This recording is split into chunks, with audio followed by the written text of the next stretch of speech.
નમસ્કાર વિદ્યાર્થી મિત્રો, આજે આપણે ધોરણ 12 મનોવિજ્ઞાન વિષયની અંદર બોર્ડ પરીક્ષા 2025 માટેની સેક્શન સી એટલે કે બે ગુણના પ્રશ્નો એ પણ ભવિષ્યવાણી એટલે કે પૂછાવાના છે એવા પ્રશ્નોના જવાબ સાથે આપણે તૈયારી કરવાની છે। તો આ વિડીયો તમારે પૂરેપૂરો જોવાનો છે અને બાકીના પણ આપણે જવાબ સાથે પ્રશ્નો આપવાની પ્રયત્ન કરીશું અને સાથે સાથે સેક્શન એ અને બી માટે તો આપણે પરફેક્ટ ભવિષ્યવાણી લાવવાની છે અને સાથે એક તમને મોડલ પેપર કે જે ભવિષ્યવાણીનું પેપર બનાવીને આપવાનું છે અને એમાંથી જ મોટા ભાગના 60 થી 70 ગુણનું પૂછાય એવો આપણે પ્રયત્ન કરીશું। તો એની પણ કામગીરી ચાલુ જ છે। તો એના સિવાય તમારા આઈએમપી પ્રશ્નો જોતા હોય તો પણ આપણી ચેનલ ઉપર વિડીયો અવેલેબલ છે, તમે જોઈ નાખજો। તો ચાલો તમારો સમય ન બગાડતા વિડીયોની શરૂઆત કરીએ છીએ। પહેલો જ પ્રશ્ન છે, ધ્યાનનો કેન્દ્ર પ્રદેશ એટલે શું? તો કે વાતાવરણમાંના જે પદાર્થો આપણી ચેતનામાં સ્પષ્ટપણે હાજર હોય તેમનો સમાવેશ ધ્યાનના કેન્દ્ર પ્રદેશમાં થાય છે। એટલે કે ધ્યાનનો કેન્દ્ર પ્રદેશ મર્યાદિત હોવાથી કોઈ પણ બળ માત્ર એક જ ધ્યાન બાબત પર તેનું ધ્યાન કેન્દ્રિત બની શકે છે। બીજું છે ધ્યાન વિચલન એટલે શું? તો કે ધ્યાન વિચલન એટલે એક ઉદ્દીપક પરથી બીજા ઉદ્દીપક પર થી ત્રીજા ઉદ્દીપક પર ધ્યાનની જે બદલવાની ક્રિયા થતી રહે છે એને ધ્યાનનું વિચલન કહેવામાં આવે છે। એના પછી ત્રીજો પ્રશ્ન છે, નેત્રમણીનું અનુકૂલન એટલે શું? તો કે કોઈ પણ પદાર્થની પ્રતિમા નેત્રપટલ પર બરાબર પડે તે માટે નેત્રમણીનું અનુકૂલન થાય છે। એટલે કે દૂરના પદાર્થનું પ્રતિબિંબ મેળવવા નેત્રમણી ફૂલે છે, તેની અંતર્ગોળ વધે છે અને કીકી સંકોચાય છે। આવું અનુકૂલન આંખમાં રહેલી સિલિલિટી સ્નાયુની મદદથી થાય છે। આ સંવેદનો અંતરની ઓળખમાં સંકેતરૂપ બને છે। એના પછી ધ્યાનના લક્ષણો જણાવો। તો કે ધ્યાનના લક્ષણો જોઈએ તો કે ધ્યાન પસંદગી યુક્ત પ્રક્રિયા છે, ધ્યાન સમાયોજનાત્મક પ્રક્રિયા છે, ધ્યાન શોધનાત્મક પ્રક્રિયા છે, ધ્યાન ભવિષ્યલક્ષી છે, ધ્યાન પ્રેરણાત્મક છે, ધ્યાનની સીમા પ્રદેશ અને કેન્દ્ર પ્રદેશ હોય છે। આ ધ્યાનના લક્ષણો છે। પછી શિક્ષણની તરાહો જણાવો। તો કે અનુકરણ દ્વારા શિક્ષણ, પ્રયત્ન અને ભૂલ દ્વારા શિક્ષણ, અભિસંધાન દ્વારા શિક્ષણ, સ્કિનરનો કારક અભિસંધાનનો પ્રયોગ, આ બધા શિક્ષણની તરાહો છે। પછી શિક્ષણની કોઈ પણ વ્યાખ્યા આપવાનું છે। તો કે શિક્ષણ એ વ્યક્તિનું ઘડતર કરતી, તેનામાં આંતરિક અને બાહ્ય પરિવર્તનો લાવતી એક વ્યક્તિગત પ્રક્રિયા છે। દરેક વ્યક્તિ કોઈને કોઈ રીતે શિક્ષણ પામતી જ રહેતી હોય છે। સામાન્ય રીતે શિક્ષણ એ માનવ વચ્ચેની આપલેની પ્રક્રિયા ગણાય છે, જેમાં એક વ્યક્તિ બીજી વ્યક્તિ પર પ્રભાવ પાડતી હોય છે। એના પછી સાતમું જોઈએ, આંતરસૂચના પ્રયોગ કોણે અને કોની ઉપર કરેલા છે? તો આંતરસૂચના પ્રયોગ એ કોહલરે એ પ્રથમ વ્યક્તિ હતો કે જેને પોતાની ડોક્ટરની પદવી માટે આ શોધ કરી હતી। તેને જર્મન મનોવિજ્ઞાન હતો અને તેને ચિમ્પાન્જી પર પ્રયોગ કર્યો હતો અને કંઈક મેળવવાની ઈચ્છા હતી કે જે ગમે તે હાલમાં મેળવવા તે માંગતો હતો। એટલે કે કોહલરે પ્રયોગ કરેલો છે અને ચિમ્પાન્જી પર કરેલો છે। એના પછી વિધાયક પ્રબલન એટલે શું? તો કે વિધાયક પ્રબલન એટલે જ પ્રબલન કે વિધેયની શીખેલી પ્રતિક્રિયાને વારંવાર કરવા પ્રેરિત કરેલી પ્રતિક્રિયા દઢ બનાવે તેને વિધાયક પ્રબલન કહેવાય છે। બુદ્ધિ બીજા કયા શબ્દોથી ઓળખાય છે? તો બુદ્ધિને અક્કલ, ડાપણ, ચાતુર્ય, મતિ, શાન, સમજણ વગેરે શબ્દો દ્વારા ઓળખાવી શકાય। બુદ્ધિનો શાબ્દિક અર્થ જણાવો। તો કે બુદ્ધિનો શાબ્દિક અર્થ જોઈએ તો શબ્દકોશમાં બુદ્ધિનો અર્થ નીચેના શબ્દો વડે દર્શાવી શકાય છે, જેમ કે મગજની તીવ્ર શક્તિ, માનસિક સજાગતા, શીખવાની ઝડપ, ચપળતા, જોવાની સમજવાની અને તર્ક કરવાની બક્ષિસ, સતેજતા, એના પછી વિચાર શક્તિ, સૂઝ, વિવેક શક્તિ, ગ્રહણ શક્તિ, માનસિક સમર્થતા, ભેદ પરક શક્તિ, ચતુરાઈ, હોશિયારી, ચાલાકી, મેઘા, પ્રતિભા વગેરે એને બુદ્ધિના અર્થ ગણી શકાય છે। પછી માનસિક વયની વ્યાખ્યા આપો। તો કે માનસિક વયની વ્યાખ્યા શું થાય? તો કે વ્યક્તિ જે પ્રેરણામાં રહે છે તેના સંબંધમાં તેના માનસિક વિકાસની કક્ષા એટલે તેની માનસિક વય। પછી કે બીઆઈટી કસોટીનું પૂરું નામ લખો અને આ કસોટીનો ઉપયોગ જણાવો। તો કે બીટ કસોટીનું પૂરું નામ છે કોફમેન બ્રીફ ઇન્ટેલિજન્સ ટેસ્ટ। ખાસ યાદ રાખજો, શું છે? કોફમેન બ્રીફ ઇન્ટેલિજન્સ ટેસ્ટ। અને આ કસોટી બુદ્ધિ માપન ઉપરાંત શૈક્ષણિક સિદ્ધિ માપન માટે ઉપયોગી છે। એના પછીનો પ્રશ્ન છે, પૂર્વગ્રહ વિષ ચક્ર જન્માવે છે, સમજાવો। તો કે પૂર્વગ્રહ વિષ ચક્ર જન્માવે છે કેમ કે પૂર્વગ્રહ આવેગાત્મક નિષેધક લાગણીથી પ્રેરીને આક્રમકતા સાથે સંકળાયેલા છે।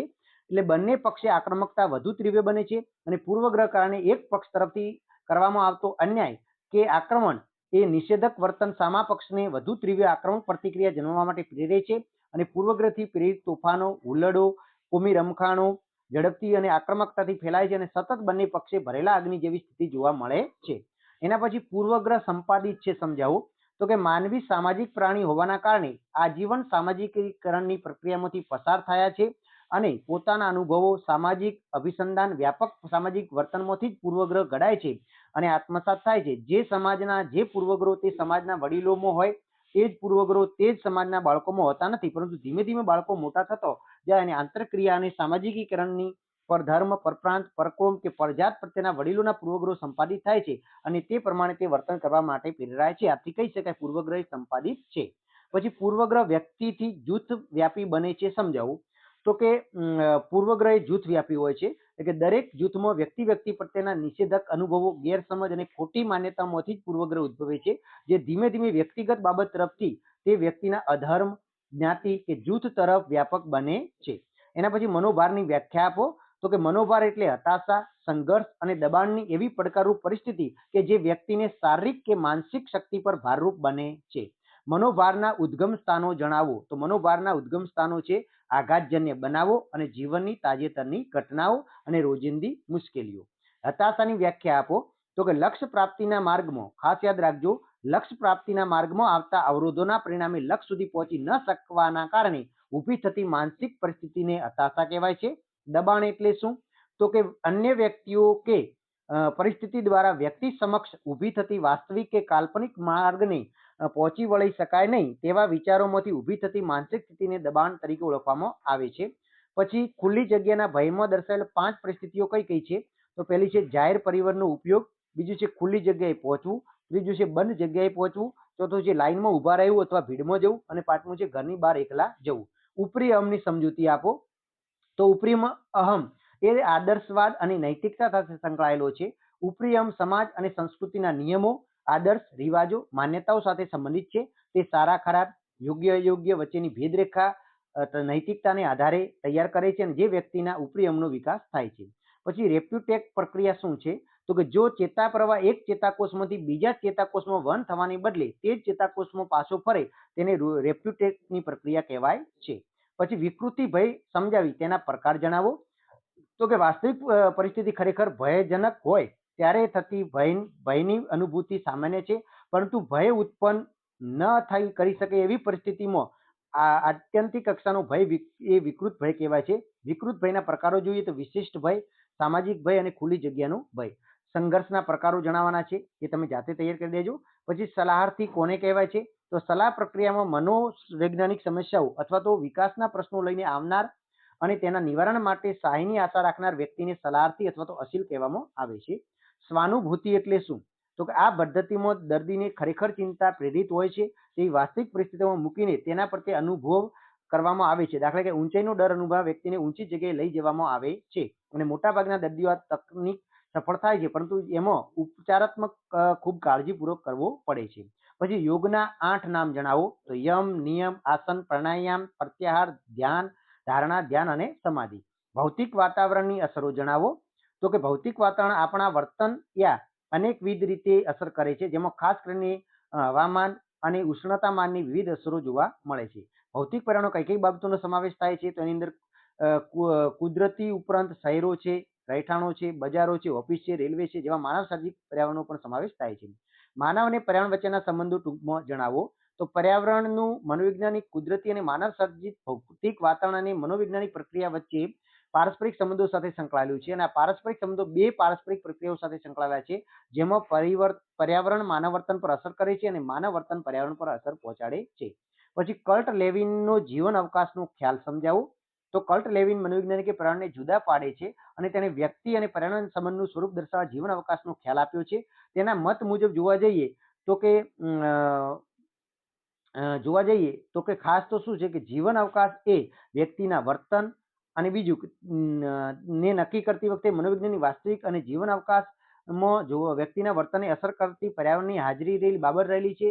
આ બધો સમાવેશ થાય છે અને આસપાસના ભૌતિક બધાનો જવાબ એ જીવન અવકાશમાં કરે છે. થોડી વ્યવસ્થિત વ્યાખ્યા તમે તૈયાર કરી દેજો, બરાબર. હવે એનો ખ્યાલ બ્રોન ફ્રેન બેનરે પર્યાવરણ અંગેનો અભિગમ ટૂંકમાં સમજાવો તો અહીંયા આપણે જોઈ શકીએ છીએ કે બ્રોન ફ્રેન બેનર પર્યાવરણ અંગે જુદો અભિગમ ધરાવે છે. તે પંખીના માળાની જેમ રચાયેલ પર્યાવરણને તેના ક્રમ પ્રમાણે 5 તંત્રો એટલે કે સિસ્ટમના ખ્યાલનો સમજાવવાનો પ્રયાસ કરે છે. જે જોઈએ એક તો સૂક્ષ્મ તંત્ર છે, જેમાં વ્યક્તિ જીવે છે તેનું સૂક્ષ્મ તંત્ર છે. એમાં વ્યક્તિનું કુટુંબ, સમયક, શાળા, પડોશી જેવા ઘટકોનો સમાવેશ થાય છે. અને આ તંત્રમાં મોટાભાગની આંતરક્રિયા માતા પિતા, સમવયસ્કો અને મિત્રો દ્વારા થતી હોય છે. બીજું છે અનુભવ તંત્ર.